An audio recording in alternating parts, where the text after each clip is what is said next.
My name's Trisha Griffin, for those of you that don't know me. I wanted to tell you a little bit about myself today, just kind of introduce myself to you and talk a little bit about continuing creating, how I came about it and everything else. So a little bit about myself. I'm a K through 6 art teacher. I love working with all sorts of different kinds of mediums of art, and my recent found passion has been vinyl record art. So making sculptures out of it and doing different paintings and creating silhouettes with vinyl. So that's been a recent thing for me that I've really been enjoying. And I have some really nice pieces coming up soon. I do have a lot of new canvases that I just recently got here. All behind me is all these new ones I'm really super excited about. Many different plans for those. And yeah, I grew up kind of in a Christian family that ran a school and a restaurant, and I've had very many artistic people in my life, all of my life pretty much.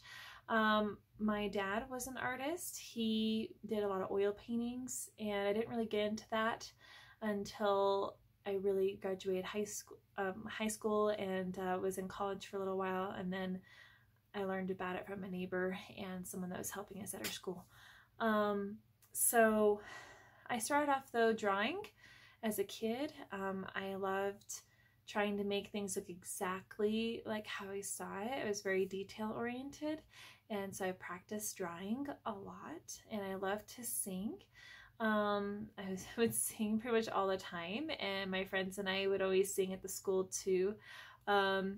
Even when we had bus window cleaning duty, we would still use that time to sing and just kind of make it kind of a fun time and event. So singing's been a big part of my life too. And Mimi and my mom were both very musical, so I learned a little bit about the piano, and my mom, she played the guitar, and so I learned some from them. And some of my best friends liked playing the guitar too, and learned things also and practiced with them a lot.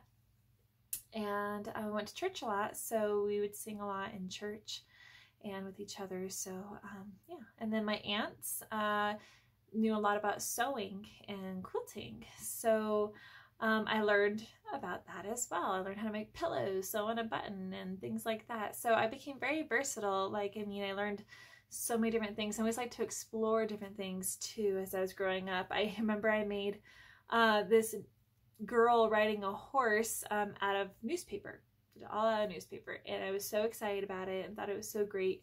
I showed it to my mom and everything, and I just kept going with things like that. I just started working with more and more stuff. So didn't realize then exactly how versatile I was in all the arts. So now I'm like finding it a little difficult to find a focus because I want to do a little bit of everything and I want to keep learning. So I'm always exploring something new, whatever is out there that I can get my hands on. But I think for the most part, painting and working with vinyl is going to be my main focus. I think that's something that I've really enjoyed, and as well as playing the piano. So that's always going to be my passion as well.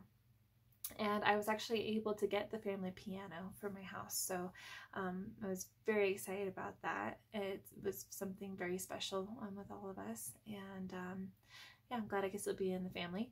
Something recently that I've been learning about too and working on is interactive journaling. And this is something I actually want to do with my art students when we get back, because this is a great way to really focus your emotions and to just do a brain dump, where you could just put everything in here. And it doesn't have to be accurate. It doesn't have to be something that's wonderful and amazing. It's just a way of just exploring something new, a new technique, and not having to really think so hard about how something is made and done, so you can just kind of clip and put whatever in here. So I've actually started timing myself, limiting myself to a certain amount of time to work on this. That way I don't take forever thinking about something and how I'm going to plan it out, because for me, I feel like I need to have that, and this is a great way to break through that process. So I'll show you a little bit about it. So things like this.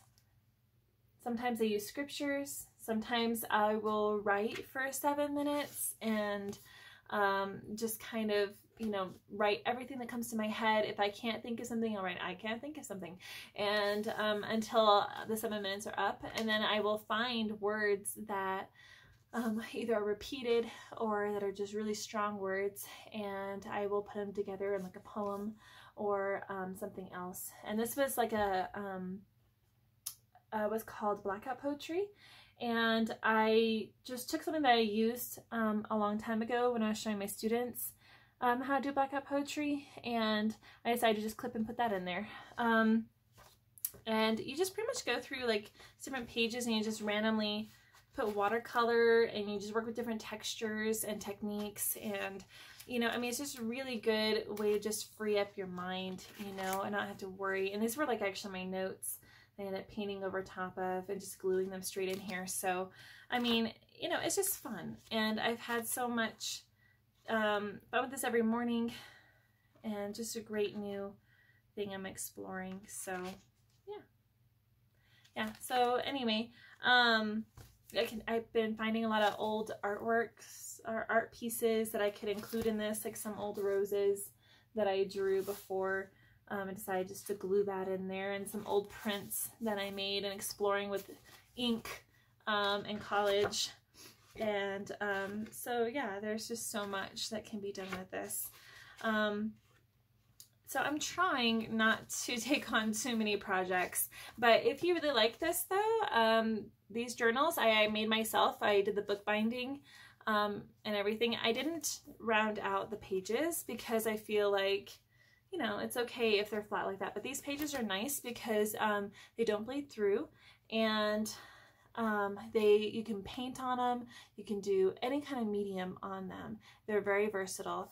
And so I will be selling some of these on my website as soon as I get that up and running. If you're interested in them, let me know. I am working on binding some of them up right now.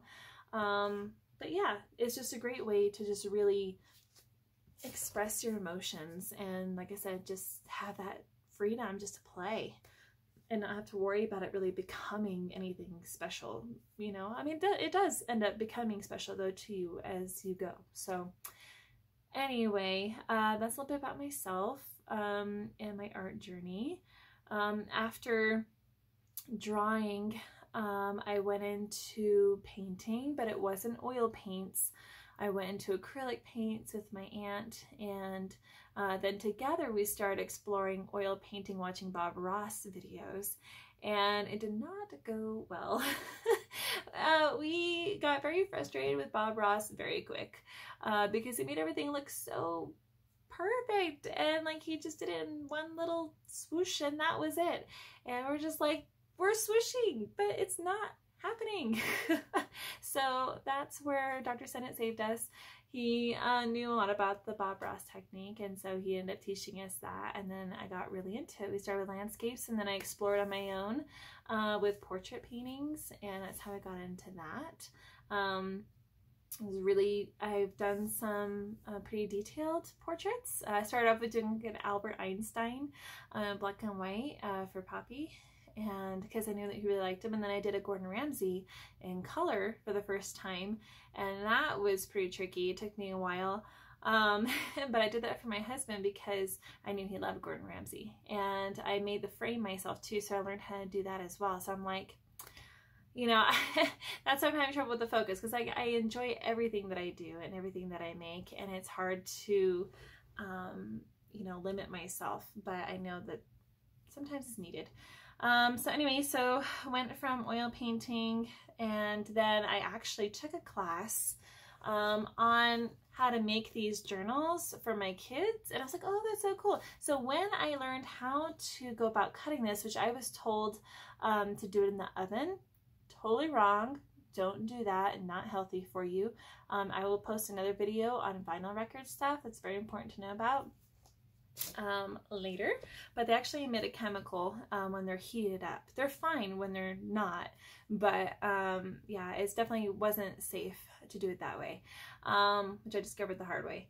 So anyway, once I learned how to heat them up, I found out how pliable they were, and I just started playing with it and exploring it, and soon I was making sculptures with it, and it was just so much fun. So you never know what trouble you get into with new mediums. But anyway, I just want to introduce myself. I want to have kind of a personal connection with you, and I'm glad that you're here on Cotillion Creating, and I appreciate the support. And any comments or feedback that you have for me are always welcome. If there's something special that you would like to have made too, I also do commissioned work. So just send me a message, and it's real easy. I can help you walk you through the process if you're not sure how to do that. But it's really nice for when you need like a special gift, like Father's Day coming up. If you need something special made where you know what your father likes, what he's interested in, what he would get a kick out of, you know, I mean, that's something I could put together for you. So just let me know. Like I said, I work with a variety of mediums. But yeah, so many different options, and hopefully I'll get my website up soon. So be looking forward to that. And I will see you next time. Bye.